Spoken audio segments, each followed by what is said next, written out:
This podcast is part of E2C Network, where we share the whole Auburn experience.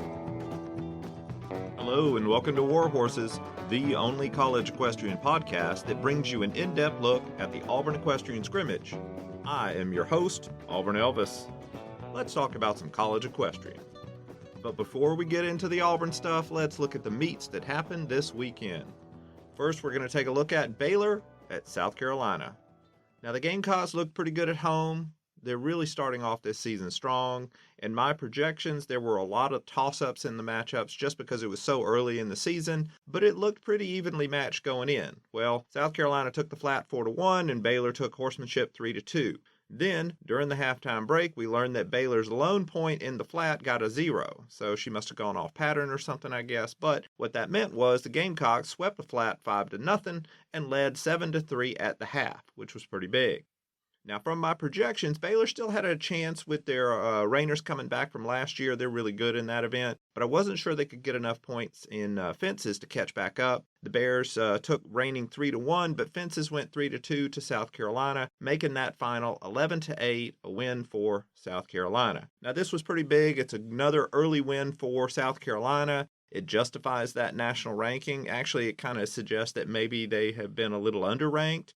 It also helps put last season squarely in the past. I think we need to give a shout out here to freshman Natalie Jane, who was the MOP in both of the jumping seat meets. You don't want to put too much pressure on her because she is new and all, but she was essentially the difference between them winning and losing this weekend. So good job to Natalie and also to whomever recruited her to Columbia. Actually, I'm not kidding. You should get a bonus for that. For Baylor, this was a tough loss. This could have maybe sort of been avoided if they had limited their mistakes better, but, they just need to shake it off and regroup before their meet the next day, against Georgia. And let's talk about that. So going into this one, the matchup projections mostly favored Georgia, but there was enough uncertainty. The door was open for Baylor to come in and get the upset. And Baylor looked to be right there with Georgia, at least initially. The meet started out with fences and reining. I had Georgia favored in 3 of the points in fences. They did one better than that, winning 4-1. In reining, I had all but one of the head-to-heads a toss-up because basically it was very tight. Even though Baylor's good, Georgia's got some decent reigners there, at least statistically. Well, Baylor is very good at reining. They won 4-0 with a no-point tie. So, shout out to all those Baylor reigners. You got MOP Jenna Meserstorff, you got Jessica Batten, you got Daisy Kaufman, Madeline Calloway, and Andy Pratt. And they got a dirty sweep in this event. So at the half, the meet was 5-4 Baylor, a little bit surprising for the Bears to be up, but, Georgia, I figured, had the advantage in the remaining events. So let's move on to those. In the flat, I like Georgia to get at least 3 points. They ended up winning 4-1, so that tracks. Then in horsemanship, I figured this one was going to be kind of up in the air, with Georgia maybe having a slight advantage. It ended 2-2 with a no-point tie, so when you add all that up, that's a 10-8 victory for the Bulldogs. Now, shout out to Georgia freshman Tessa Brown in fences. She beat Baylor's Madison Mitchell, who was a top scorer for the Bears last season in that event. So if Brown can keep doing that sort of thing, she's going to be a good one over there for Georgia.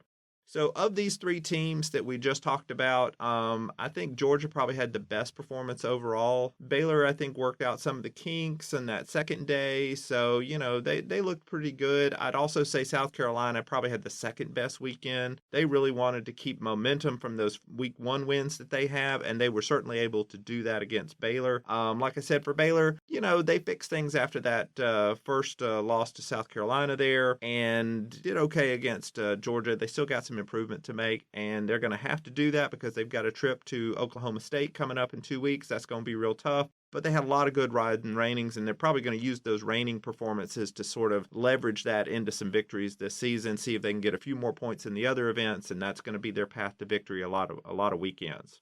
Now, after those meets, we've got Texas A&M at Fresno State. So the Aggies have gone out to California here. They're going to roll through Fresno State and UC Davis and do both of those in consecutive days. I did the matchup previews. This one looked mostly favorable across the board for A&M. There's a little bit of uncertainty here that maybe an upset could happen, but for the most part, it went to Texas A&M. So in this one, fences went 3-2 in favor of Fresno State. So pretty good for the home team there. They've got the advantage. Maybe they're going to pull that upset. In the horsemanship event, it was split 2-2. So that would give, Fresno State the 1-point advantage there halfway through it. But then that was kind of, things started really swinging the other way. In the flat, Texas A&M won that 4-1, took the lead there, never really let go of it. In reining, Texas A&M won 3-2. So that ends up with your final score being, 11-8, something like that. So yeah,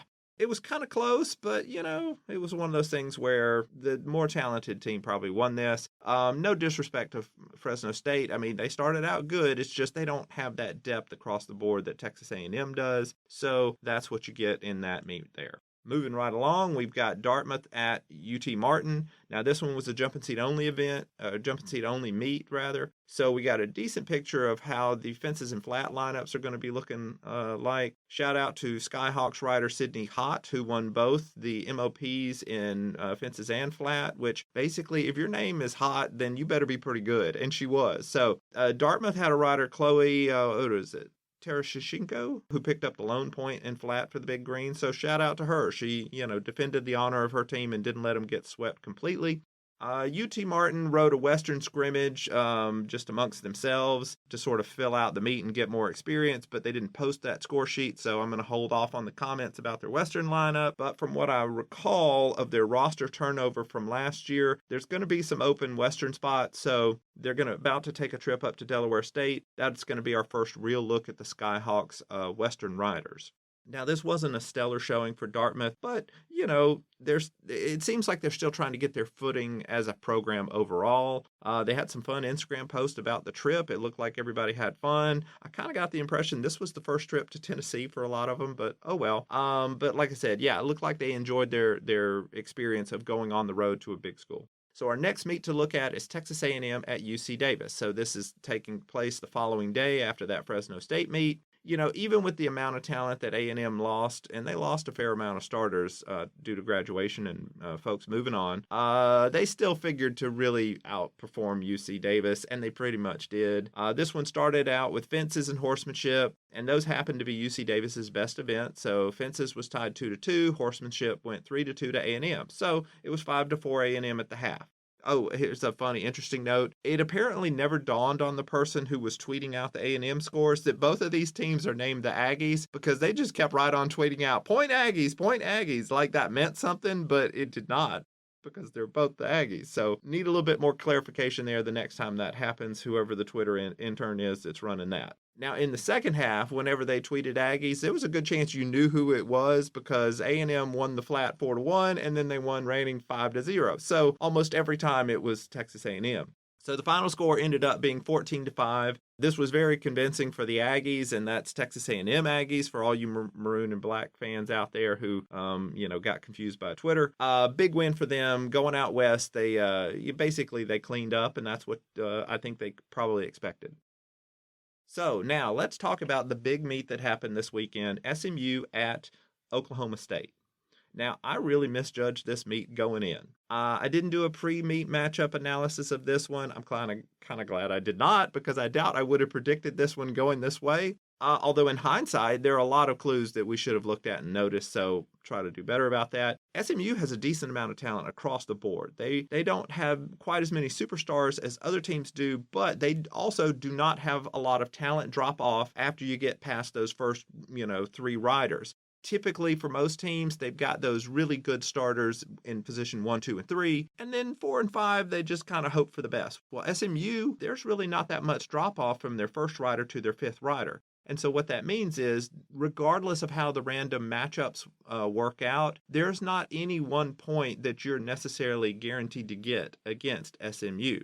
You can pretty much always count on you're going to give up a couple of points to SMU, because again, your 4th and 5th probably aren't as great as their 4th and 5th. So yeah, that's kind of how SMU was able to work through this meet here. So let's look at the actual events. Now for Oklahoma State, they do have a lot of superstars.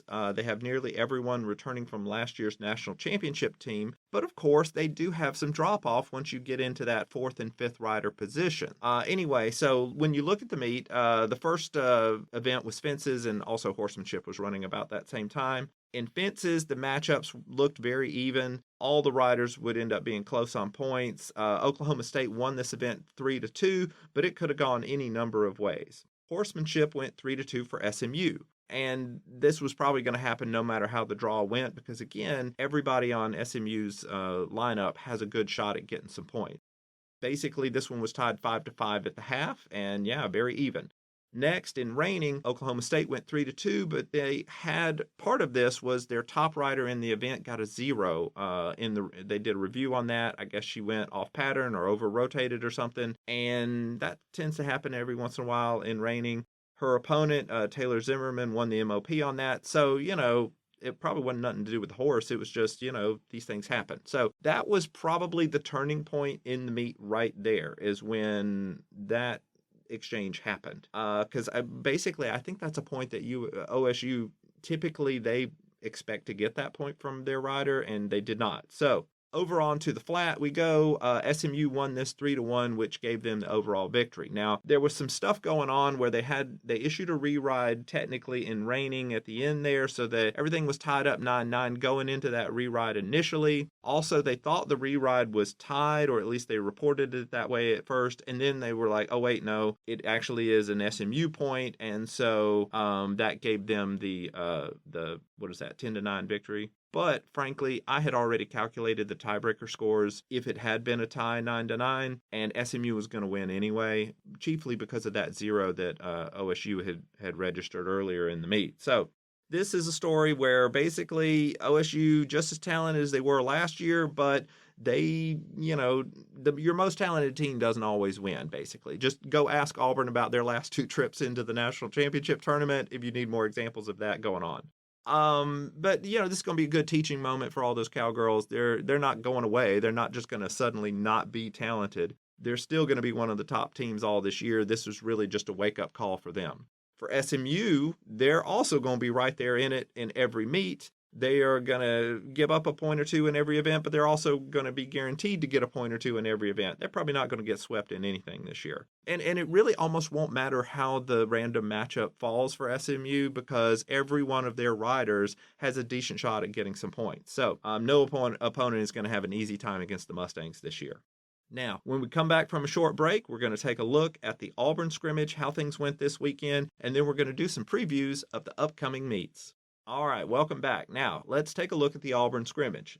Now, this offseason, Auburn saw that its top 2 horsemanship starters and 3 of the top reigning starters have all graduated and moved on, so a lot of open spots on that western side. Over on the jumping seat side, there was a starter in fences and a starter in the flat that departed, so got a few spots open there, but not nearly as many on the western side.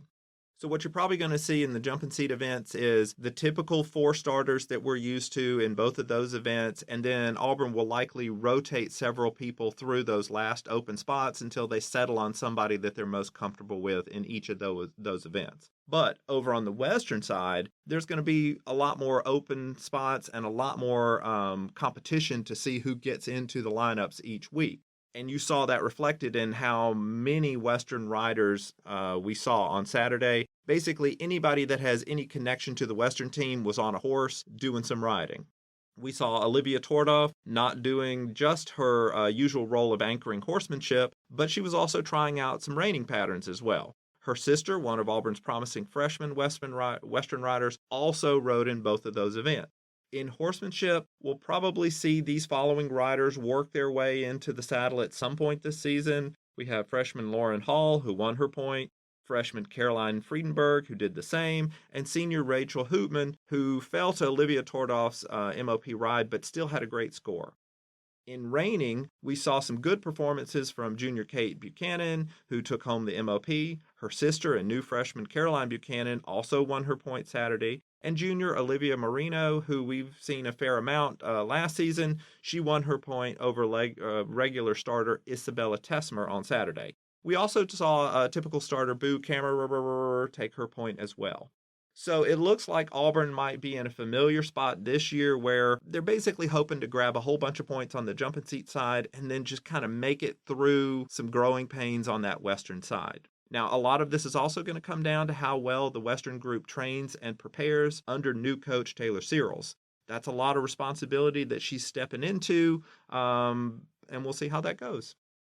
So now let's take a look at the upcoming meets this weekend. First, we're going to look at TCU at Delaware State. Now, I think the Horned Frogs are going to pretty much roll in this one. They looked really good against Texas A&M in week 1, and I think they'll probably overmatch Delaware State from start to finish. Next, let's look at UT Martin at Delaware State. Delaware State could beat UT Martin at home. The Hornets have had a few more meets to get into a groove, so that's certainly going to help them. I kind of expect UT Martin to win, but the fact that we haven't seen their Western Rider yet makes me a little hesitant just to come right out and predict that. I think this ends up going to whichever team does better on that Western side. Next, we've got TCU versus UT Martin. This will be a neutral site meet. I like the Horned Frogs in this one. I think UT Martin just doesn't have the depth that TCU does. Now, in these neutral site meets, a lot of times you could see coaches rotate in 1 or 2 riders that might not start in a high-stakes meet, and that kind of opens the door for the underdog to maybe swing in and get some points that they wouldn't normally get. Very rarely that turns into an upset. I doubt that's going to happen, but if UT Martin were to win this, it would probably be one of those kind of situations. And last year, we did see TCU give up this kind of a meet on the road. So we'll see. I don't think that's going to happen, but it could happen. Next, we've got Sweetbriar at Lynchburg. This is a jump and seat only meet. This is actually a rematch of the national championship meet that happened back in April. And if you've listened to this podcast before at all, you probably know 2 things. 1, that Lynchburg won that meet, and 2, that Sweetbriar has pretty much won all the other times they've faced. Lynchburg destroyed Dartmouth in week 1, but Sweetbriar is on a different level than Dartmouth is. So, and basically Sweetbriar's not going anywhere. They're not invulnerable, but they are really talented, and I think Sweetbriar is going to beat them again this weekend. So, we've got another meet here, South Carolina at Texas A&M. As good as South Carolina looks so far, I think the Aggies are going to get the win at home. Their trip out west seems to have gotten them more opportunities to sort out whatever question marks they had about their less experienced riders and how they're going to fit into the lineup. I imagine that they're going to be just a little bit too much for South Carolina in College Station. If this were happening over at South Carolina, it might be different, but it's in Texas, so I'm going to give this one to the Aggies. And now let's turn our attention to what is probably the meet of the week, Auburn at Georgia.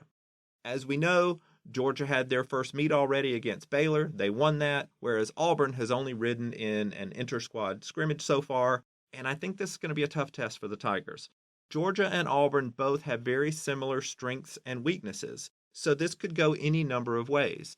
Both aren't super great in reining, so we could see one team get the advantage there and that ends up deciding the whole meet, or we could see that they both do about the same in reining and they just sort of split the points and they just kind of does that in every event back and forth all day long.